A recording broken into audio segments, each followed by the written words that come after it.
Ladies and gentlemen, hope the week is going well for you so far. It's Wednesday, so this video is bringing you the top 25 quarterback options for those of you in 2QB and Superflex leagues. Said it before, will say it again, everyone needs to get in on the action here. 2 quarterback leagues are where it's at. We are in a passing league. Teams are slinging it around more than ever. It's more realistic as to what actually goes on the field with that quarterback being the prime position. And who really wants to start only 12 out of the available 30 quarterbacks? If you're in a 12-team league, there are better options out there. So give 2QB and Superflex League a try if you haven't already, even if it's not your normal league. Add a second one to your repertoire and get in on it. It is a ton of fun. Enough ranting on that. If you guys have not done it yet, please consider subscribing to the channel. We are so close to the goal of our first 500 subscribers, and you can be a part of that by clicking that button. As the video goes along, if you find yourself enjoying the content, which I'm, hoping 50-50 on, make sure you like it as well. It gets my videos out to others who perhaps haven't seen it and helps me continue to grow. Cannot thank my current supporters enough. You guys are the reason that I do this. Could not and would not do it without you. But enough of all that jazz. Let's get into quarterback rankings.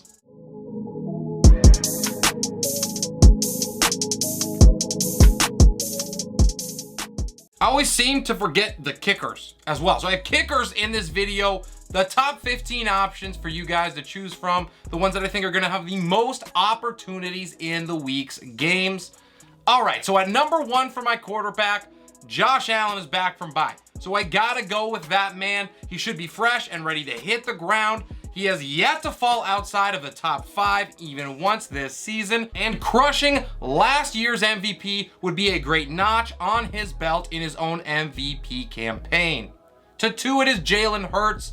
He gets Pittsburgh. He doesn't really need any extra help. He's been pretty dominant most of the season, but he will gladly take this top 10 matchup and an extra week of rest.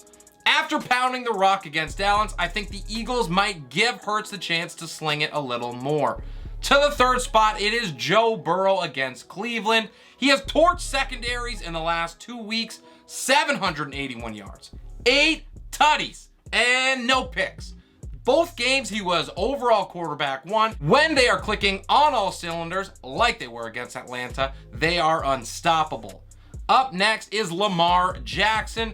If PJ Walker, if he can go for 150 plus yards through the air against Tampa Bay, I have to believe that Lamar Jackson can go for 300 plus without breaking a sweat. To round out my top 5, I have Tua Tagovailoa. He returned from injury and immediately posted a top 10 finish. I absolutely loved him last week. I am glad he did me right. He's gonna one-up himself this week against the Lions, though. They look like they're playing with a 10-man field on defense half of the time. Tua will have no issues lighting them up. Kyler Murray is next. He's my 6th ranked guy. The Vikings give up a ton of yards through the air, and they had issues dealing with the mobility that Justin Fields brought to the table only a couple weeks ago. I think Kyler runs rampant in this game, and he could truly boom for the first time this season. My 7th ranked quarterback is Captain Kirk Cousins. In that same game against Arizona, he's just got a different way of racking up points. Arizona allows over 20 points a game to signal callers, and Captain Kirk has had 2 weeks to be able to prepare. I think it is likely that there is a shootout coming in this one. Dak Prescott is in at 8. He was not super impressive in his first game back, but he did do what was asked of him while shaking off the rust. It could be slow going here once again against the Bears, who have been top 10 against quarterbacks so far this season. Derek Carr is up next. He gets a Saints squad that has been getting lit up over the last month. He's thrown for 482 yards and 3 scores over his last 2 games, and I feel like he keeps that momentum going. The last quarterback in my top 10 may not make me very popular, but I am sticking with Tom Brady here. It is running out of time for him to turn this thing around. He's thrown multiple touchdowns a single time this season, and he's going to need to make it a second time if the Bucs are going to have any chance of beating the Ravens. So I am going to be rolling with him one more time. One more time. Okay, sorry. Had to get that out of there. To number 11, it is Daniel Jones traveling to Seattle. He peaked against the Jags last week. He went for 200 plus through the air and 100 plus on the ground. He had 2 scores. Now, he's not going to post another top 3 QB finish in this game, but he has a great chance to return value at this ranking against the Hawks, who allow 19 points a game to the position. Jimmy Garoppolo is the last QB1 that I have. He gets the Rams. He's been the quarterback 9 in every week for the last 3 weeks. He's had 6 touchdowns in that time, 852 yards. Adding CMC to this offense only makes them more dangerous. The Rams are an absolute mess, so he's going to post yet another quarterback 1 finish. To lucky number 13, who's fallen off a little bit over the last couple weeks, it is Geno Smith. He is definitely going to miss DK Metcalf. But the offense, I think, has enough pieces to stay afloat here. Marquise Goodwin flashed last week. We have Tyler Lockett, who has still been a baller this year. And, of course, Kenneth Walker, who has been dominating in the backfield. This keeps Geno on that fringe QB1 path. My 14th ranked dude is Matthew Stafford. He gets the 49ers, which that defense is clearly not at 100%. They are getting healthier, but they are not there yet. And that is why Stafford gets a bump. The other reason is that the Rams are coming off of a bye. I am a believer in Sean McVay. I think that he and Stafford were able to figure some things out that are going to help them produce in this game. To 15, and it is Marcus Mariota. He's thrown just 27 passes over his last 2 games, but his 81 rushing yards in that time have kept him from drowning. Carolina is not going to have the same energy that they did last week against Tampa, so I think Mariota puts up another solid performance. To number 16, and maybe not so sweet, it is Aaron Rodgers. Green Bay's offense, and I've said this already, but it is a train wreck. I do not like their chances on the road against the Bills. However, A-Rod has been a top 17 guy in 6 out of 7 games thus far. Jared Goff finds himself at number 17. It is hard to trust the Godfather right now, but the Dolphins are allowing 20.5 points per game to passers, which is 5th most in the league. As we move to 18, it is Trevor Lawrence. He must have heard me last week. I gave him the advice to just not turn the ball over and things would be okay. He did that, and once again, he posted a QB1 finish. However, it is going to be really hard for him to avoid the turnovers this week against that savage Broncos defense. We need to temper expectations with him. To 19, and it is Justin Fields. He looked like a completely different quarterback against the Patriots, and he has quietly finished as QB 13, QB 8, and QB 5 over the last 3 weeks. I do think that he hits a little bit of a wall against Dallas. The Cowboys are top 5 in passing touchdowns allowed, yards per completion, and points allowed to the position. Rounding out my top 20 is Davis Mills. He paid off my sleeper call of him last week. He put up a top 6 finish at the quarterback position, and he gets another awesome matchup here against Tennessee. Do not be surprised if his encore is solid. To 21, I have Andy Dalton. The pick 6 last week, they were absolutely brutal, especially going back to back. But owners could not care less because of the production that he had in that game. He has a ton of upside to explode once again against the Raiders. They just let Davis Mills go for 300 plus and a pair of scores.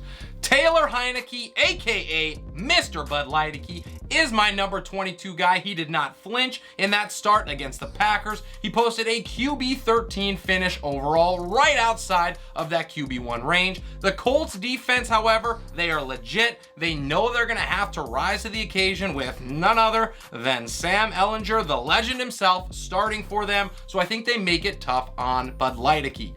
At number 23, I have Ryan Tannehill. He has failed to surpass 150 yards in 2 out of the last 3 games in this extremely low volume passing attack. After what Josh Jacobs just did to this Houston defense, I would not be surprised if Derrick Henry saw 30 plus carries another time. So I think the opportunities for Tannehill are going to be minimal.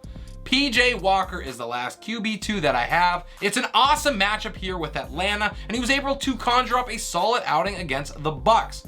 The Falcons give up the second most points per game to quarterbacks. They allow nearly 2 touchdown passes per game as well. I will say this, it takes some guts to roll them out there, but the upside is more than present. The last quarterback that I have in week number 8 is Jacoby Brissett. He has not finished at this ranking since week number 1. He's been above it every single week. But since he has swallowed up the quarterback position all year long, so I would avoid him if at all possible.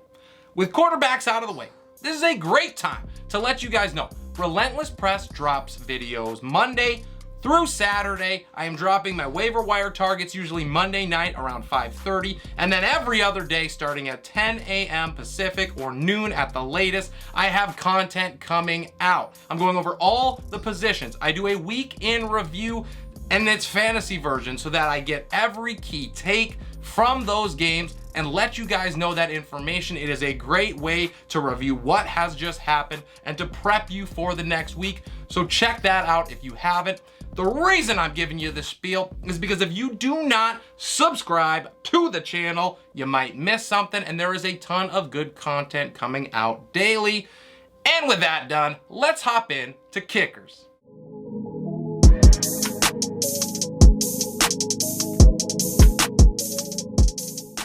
I have the ex-Minnesota Viking Daniel Carlson as my number 1 guy of the week. He has not dropped out of the top 10 since week number 3, and New Orleans cannot stop anybody right now, so I think he has a big day. Evan McPherson is in at 2, and at 3 I have Tyler Bass in that matchup with the Pack. Justin Tucker falls a little bit. He's still in my top 5, but I have him at 4 against Tampa Bay. And at 5, it is Jason Sanders against Detroit. Now, I am not entirely sure, probably not, that kickers count as playmakers, but my staying remains the same. Miami is going to torture the Lions with Hill and Waddle all day long, which means plenty of kicking shots for Sanders. Ryan Succop is in at number 6, and at 7 I have Jason Myers facing off against the Giants. At number 8 I have Brett Maher against Chicago. He does have just 2 field goals over the last 2 weeks. However, the Bears give up top 7 points to the position per game, so you love the matchup, and I just do not see a case where this Cowboys offense cannot move it with ease against Chicago. At number 9, it is Jake Elliott against Pittsburgh, and Will Lutz rounds out my top 10 in a matchup with Vegas. To number 11, it is Robbie Gould against the Rams. The offense in San Francisco is going to be hard to stop, and LA has been a work in progress, to say the least, all season long. I expect a lot of points in the kicking game for both of these teams. Greg Joseph is my number 12 dude, and at 13 I have Graham Gano traveling to Seattle to take on the Hawks. Matt Gay is in at 14, and the last kicker I have as startable in week number 8 is Greg Zuerlein against New England. The Patriots allow top 10 points to the position, and Zuerlein has posted back-to-back finishes in the top 10. And that is everything I have for you guys. Hope you guys enjoyed the content. Let me know what you thought about the rankings, whether that's good, bad, indifferent, whatever. Get the conversation started. Make sure you comment or ask questions as well, because I love the engagement. It is one of the main reasons that I do this, and we have seen it really take off over the last couple weeks. I want to keep that momentum going, but if you're not dropping questions down below, I cannot help you, so help me help you. Crush that like button for me, and make sure you subscribe to the channel as well. It is so very appreciated. This is Relentless Press. I am your host, Abrium Opats, and I will see you next time.